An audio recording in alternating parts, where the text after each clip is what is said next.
before we get started, we definitely want to speak to some of the things that's been going on in our society.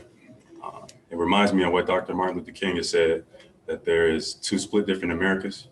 In one America, you get killed by sleeping in your car, selling cigarettes, or playing in your backyard. And in another America, you get to storm the Capitol and no tear gas, no massive arrests, no, none of that. So I think it's obvious. It's 2021. I don't think anything has changed. We want to still acknowledge that. We want to still push for the change that we're looking for. But as of yet, we have not seen it. We want to continue to keep conversations alive and do our part. All right, we'll open it up for questions. We'll start with Mark D'Amico.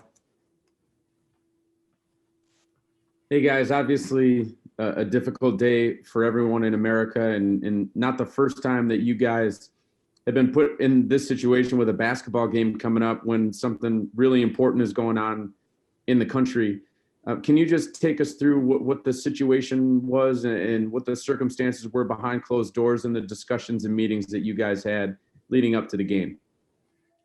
Yeah, just to piggyback off what JB said, it was heavy on our hearts. We was thinking about it. And unfortunately, we continue to be in the same situation. And, we just, had an open space in the locker room to discuss these things, whether we was going to play or not. Similar to the bubble. And like you said, it's 2021 and we kind of continue to find ourselves in the same situation. And it's tough because, we're not surprised by what we see on TV. It's the world we live in. I just feel like, the same energy should be kept as, when, we see our people, peacefully protesting for, things that we see, our people getting, murdered on TV and live and videos. And, they're protesting the Capitol or rioting the Capitol, for losing an election. It's two different things. And I want the same energy on TV, to be, they're thugs and criminals, the same terms that they use, when they see our people, protesting for losing our lives. And, I think it's bigger than basketball, it's bigger than the game today, but I just felt like that, the statement, us talking about it, us going on the court on national TV, could, shed more light than not playing. And, that's what we talked about in the locker room. Gary Washburn. For either you two guys or both, how do you manifest your anger into something positive? Because it's easy to be pissed. Everybody, we're all pissed as Black men, given what's happened. But how do you kind of manifest that and turn that into something positive and productive? Especially you guys are role models, et cetera. How do you kind of do that? That's tough to be so young and angry and justifiably angry, but then try to not let the anger bother you or get to you. It's definitely two sides to a coin. Like basketball, of course, is our profession, and we're blessed to be in this position. But we're also, men. We also are fathers or members of our community as well. So when they hurt, we hurt, and we want to continue to be a voice for the voiceless. But sports is often used as a way to lift people up. It's a way to spread joy, and that's a decision that we came out here today with, and hopefully we got the win and we spread some joy today. Jared Weiss. You guys had these similar discussions back in the bubble when the Jacob Blake shooting happened. How did going through that process before help you come to your decision tonight? And also, what made you guys want to come out here together and speak and stand together? I think, just unfortunately being in a situation in the bubble and knowing that, we had the talks of, canceling the whole bubble and leaving, but realizing that, as the NBA, as players and the platform that we have on national TV, knowing that everyone's going to be watching, and being in front of a camera, we can play the game, but, when we get asked questions, we can, shed light and talk about the things that we want to express. And I think this is a great way, and it's going to have to continue, unfortunately, until we see real change. Sherrod Blakely. Yeah, this question is for both of you, but specifically for you, Jalen. what we're talking about happening at the Capitol building, what we saw happen with the shooter of Jacob Blake, and you contrast that with the elections in Georgia and how those turned out and how you guys played a role in, frankly, moving people to be more engaged in the civic process of voting. How do you compartmentalize all those different emotions? Obviously, the joy of seeing more people be participating in the voting process, but still the issues that you see happen at the Capitol building, and obviously Jacob Blake's shooter not being charged. How do you compartmentalize the emotions that all those things kind of bring about and create?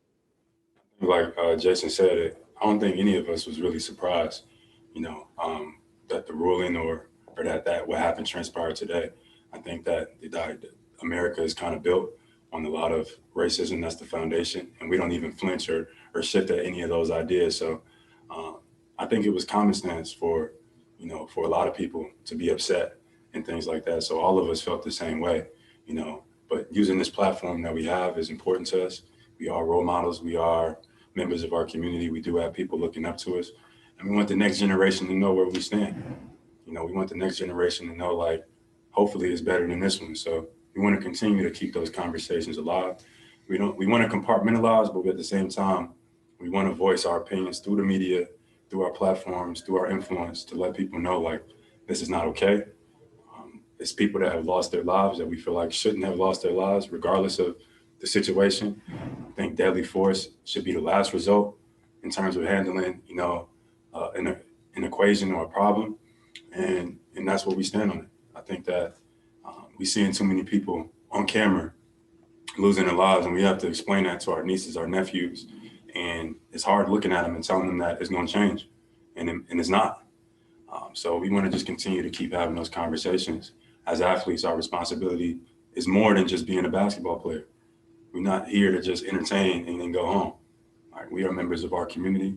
You're a member of St. Louis or Duke or whatever, and you got people that's watching and looking up. So let's try to use our platforms for good and inspire some great change.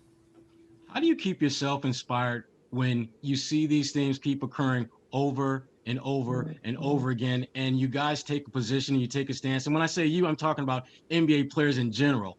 And yet it seems like it's Groundhog's Day, where we're seeing a lot of the same things happen over and over again. How do you keep yourself motivated and inspired to keep pushing forward for the kind of systemic change that you guys want?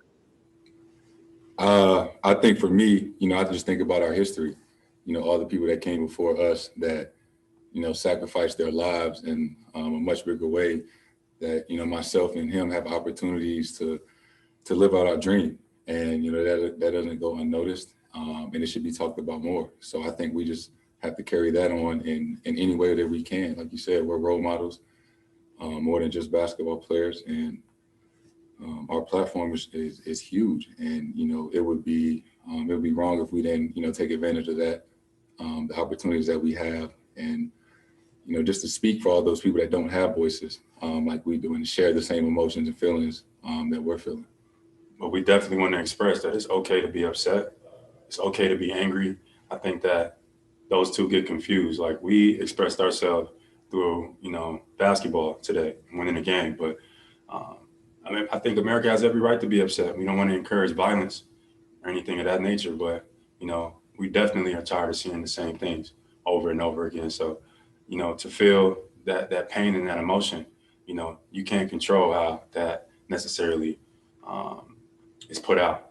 But we want to continue to use our platform because we obviously, want to keep inspiring change. And I want to believe that we're doing the right thing.